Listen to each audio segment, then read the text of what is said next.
शुक्ल पक्षाच्या दुसऱ्या दिवशी ही रथयात्रा सुरू होते। हा दिवस ओडिशा आणि संपूर्ण देशासाठीच खूप विशेष आहे। जगन्नाथपुरी रथयात्रा ही हिंदू धर्मातील सर्वात प्राचीन आणि भव्य धार्मिक यात्रांपैकी एक मानली जाते।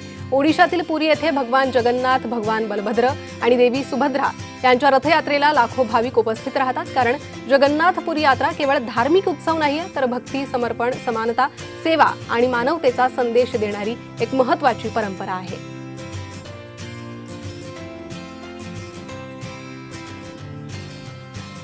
आणि याच संदर्भात अधिक माहिती जाणून घेण्यासाठी आपण जाऊयात। महंत सुधीरदासजी सध्या आपल्यासोबत जोडले गेले आहे।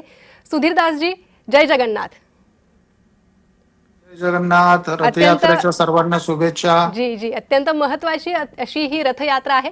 साधारण काय पौराणिक महत्त्व आहे या रथयात्रेचं आणि काय ऐतिहासिक वारसा जपते आजही ही रथयात्रा?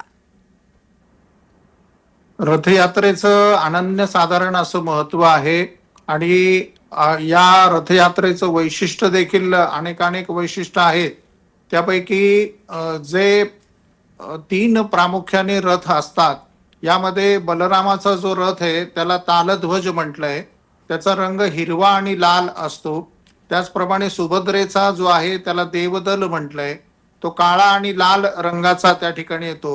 आणि जगन्नाथाचा जो रथ आहे, जो नंदीघोष नावाचा रथ आहे, हा साधारणतः लाल आणि पिवळा या आध्यात्मिक याच्यामध्ये याची रचना सांगितलेली आहे। आणि यांचं वैशिष्ट्य म्हणजे जगन्नाथाच्या रथाला 16 चाकं असतात, त्याचप्रमाणे 12 चाकं जे आहेत हे सुभद्रेच्या याला आहेत आणि 14 चाकं ही त्या ठिकाणी बलरामाच्या रथाला असतात। आणि त्यांची जी प्राचीन परंपरा आहे, जो देवतांचा जो मुखवटा आहे, तो कशा पद्धती How much should you invest in mutual funds every month to hit your financial goal? Gross SIP calculator असतात। जगन्नाथपुरीचे जे राजे आहेत ते स्वतः येऊन त्या ठिकाणी रथाच्या पुढे झाडू त्या ठिकाणी काढत असतात। त्याचप्रमाणे आध्यात्मिक असलेलं जगन्नाथपुरीचं जे शंकराचार्य मुख्य केंद्र आहे, ऋग्वेदाचं केंद्र ते मांडलंय। निश्चलानंद महाराज स्वतः त्या ठिकाणी येऊन भगवंताचं पूजन करतात। म्हणजे शिव आणि वैष्णव यांचा संगम त्या ठिकाणी सांगितलाय आणि सर्व जाती धर्माचे लोक आज या ठिकाणी असतात। आणि साधारणतः 9 दिवस ही रथयात्रा चालते। गुंडेच्या नावाच्या मंदिराच्या म्हणजे त्यांच्या जे मावशीचं घर मांडलंय त्या ठिकाणी ज्या वेळेला भगवान पोहोचतात, तर 9 दिवस भगवंताला रोज 56 भोग, 56 प्रकारचे मिष्टान्न आणि अन्य जे काही आपल्या भोजनाचे पदार्थ आहेत ते देवतांना त्या ठिकाणी दिले जातात। असं एक आगळं वेगळं वैशिष्ट्य या रथयात्रेचं आहे। अगदी सुधीरदासजी, एकूणच रथाचं वैशिष्ट्य आणि यात्रेचं वैशिष्ट्य तुम्ही सांगितलेलं आहे। मात्र जगन्नाथपुरी या ठिकाणच्या या 3ही देवतांच्या मूर्ती याही तितक्याच अनन्यसाधारण आहे आणि विशेष मानल्या जातात। आणि रथ ओढण्याची परंपरा ही तितकीच महत्त्वाची आहे आणि ते रथ ओढण्याचा मान मिळणं म्हणजे मोठं भाग्य असणं असंही मानलं जातं। हा जो रथाचा जो नाडा असतो त्याला वासुकी म्हटलेला आहे आणि तो रथ ओढला तर आपली सर्व पातके नाहीसी होतात अशी भाविकांची श्रद्धा असते। त्याचप्रमाणे रथयात्रेचं वैशिष्ट्य म्हणजे आपण जर पाहिलं तर हे सर्व रथ हे दरवर्षी नवीन बनवले जातात। अक्षय तृतीयेच्या दिवशी विशिष्ट प्रकारच्या सर्व त्यांच्या प्राचीन परंपरेच्या पूजा होऊन ती जी लाकडं आहेत ती अक्षय तृतीयेला तोडून त्या ठिकाणी मंदिराच्या प्रांगणात आणली जातात। आणि हा रथ ज्या वेळेला रथयात्रा पूर्ण होते, या रथयात्रेच्या म्हणजे या रथाची जी लाकडं आहेत ती लाकडं पुन्हा काढून ती वर्षभर जी जगन्नाथाचा जो महाप्रसाद बनवला जातो त्या महाप्रसादाकरता सर्पणाकरता ही लाकडं वापरली जातात। आणि या संपूर्ण रथाला लागणारी जी लाकडं आहेत याच्याकरिता साधारणतः 6000 एकरचं एक वन त्या ठिकाणी संरक्षित आहेत। आणि रथाला लागणारी जी वृक्ष आहेत त्याचं सगळं पूजन आणि त्यांचं संवर्धन हे वर्षानुवर्ष काही परंपरागत जे काही कारागीर आहेत किंवा तिथले आदिवासी आणि भिल्ल परंपरा आहे ही करत असते। अगदी सुधीरदासजी, अत्यंत जुनी अशी मानली जाते ही परंपरा. साधारण किती वर्षांपासून ही रथयात्रा भारतात आजतागायत सुरू आहे आणि काय अनन्यसाधारण महत्त्व, ऐतिहासिक वारसा या रथयात्रेला लाभलेला आहे? आता साधारणतः या रथयात्रेचा आपण जर कालखंड पाहायचा म्हटला तर तो थेट श्रीकृष्णांच्या कालखंडापर्यंत जातो. म्हणजे साधारणतः 5,500 वर्षाची प्राचीन परंपरा त्या ठिकाणी मांडली जाते. आणि विद्यमान जे रथ आहे किंवा विद्यमान जी जगन्नाथपुरीची रथयात्रा आहे त्याचं आणि मराठा शासकांचं देखील मोठं वैशिष्ट्य आहे. ज्या वेळेला भोसले घराण्यांनी म्हणजे पेशव्यांच्या कालखंडामध्ये ज्या वेळेला हा संपूर्ण परिसर आपल्या मराठ्यांनी जिंकला होता त्यावेळेला ही रथयात्रा काही कालाकरता बंद झालेली होती मुस्लिम शासकांमुळे.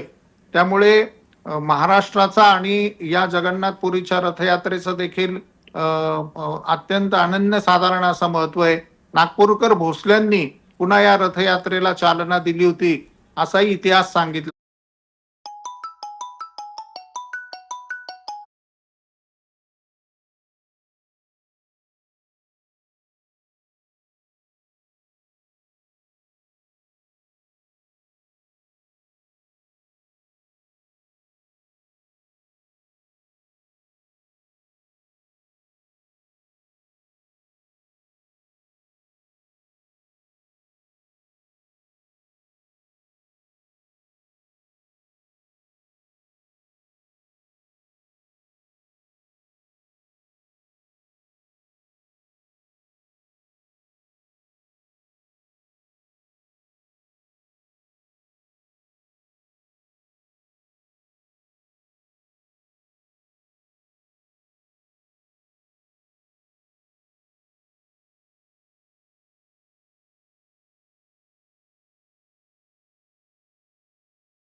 सांगितला जातो. अगदी सुधीरदासजी, अत्यंत चंचल असं रूप सांगितलं जातं जगन्नाथपुरीतील जगन्नाथ यांचं आणि त्यामुळे भक्त आपोआपच जगन्नाथपुरीकडे आणि या रथयात्रेकडे खेचले जातात असंही म्हटलं जातं. त्याचप्रमाणे लक्ष्मी सुद्धा या ठिकाणी जगन्नाथांच्या भेटीला येते असंही मानलं जातं. काय आहे या समजुतीबद्दल?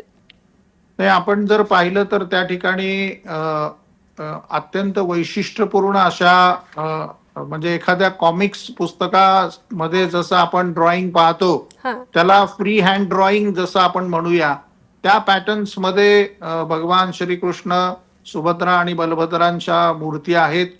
ज्याला एक आर्ट फॉर्म म्हणूया, कलेचा विषय म्हणून पाहूया. जागतिक प्राचीनत्व ज्याला आपण दिलं गेलंय तर भगवान श्रीकृष्ण ज्या वेळेला मावशी काही गोष्ट सांगत होते त्या गोष्टीच्या माध्यमातून ज्या वेळेला ते खदखदून हसत एखाद्या निग्रास लहान मुलासारखा हास्य त्या मूर्तींवरती आहे आणि त्याची भुरळ जगातल्या सर्व विष्णू भक्तांना, कृष्ण भक्तांना पडते. आणि जे आज या रथयात्रेचं दर्शन घेतात, एकदा तरी आम्ही ती रथयात्रा आपल्या याच देही याच डोळा पाहावी अशी भगवंताच्या सर्व प्रमुख भक्तांची इच्छा असते. अगदी सुधीरदासजी, या रथयात्रेच्या पार्श्वभूमीवर जगन्नाथमध्येच एकूण वातावरण तर उत्साहाचं असतंच, मात्र त्यासोबतच बंदोबस्ताचाही एक महत्त्वाचा विषय असतो. किती दिवस चालते साधारण ही रथयात्रा आणि त्या दरम्यान बंदोबस्त, भाविकांची सोय यासाठी काय काय उपाययोजना असतात? साधारणतः 9 दिवस ही रथयात्रा चालते. तिथल्या स्थानिक प्रशासकाकडून त्याचप्रमाणे राज्य सरकारकडून अत्यंत चोख असा बंदोबस्त ठेवला जातो. आज ज्या वेळेला अशा पद्धतीचे धार्मिक उत्सव असतात त्यावेळेला सर्वात प्रमुख ताण हा तिथल्या राज्य सरकारच्या प्रशासनावरती, पोलिसांवरती आणि यंत्रणेवरती येतो. परंतु अत्यंत चोख अशी व्यवस्था तिथे ठेवलेली असते. अत्यंत मोठ्या प्रमाणावर तिथे अन्नछत्र देखील चालू असतात. त्यामुळे अक्षरशः 1.5-2 कोटी लोक जरी त्या ठिकाणी आले तरी त्या जगन्नाथपुरीमधनं कोणीही आजपर्यंत उपाशी पोटी कोणी बाहेर जात नाही, असंही त्या स्थानाचं वैशिष्ट्य आहे. अगदी आपण असंच म्हणूयात की अत्यंत मोठी अशी ही यात्रा आणि हिंदू धर्मातला एक मोठा रथोत्सव आजपासून सुरू होतोय. खूप खूप धन्यवाद तुम्ही दिलेल्या या सविस्तर माहितीसाठी आणि आमच्या प्रेक्षकांना या रथयात्रेचं महत्त्व पटवून दिलं यासाठी.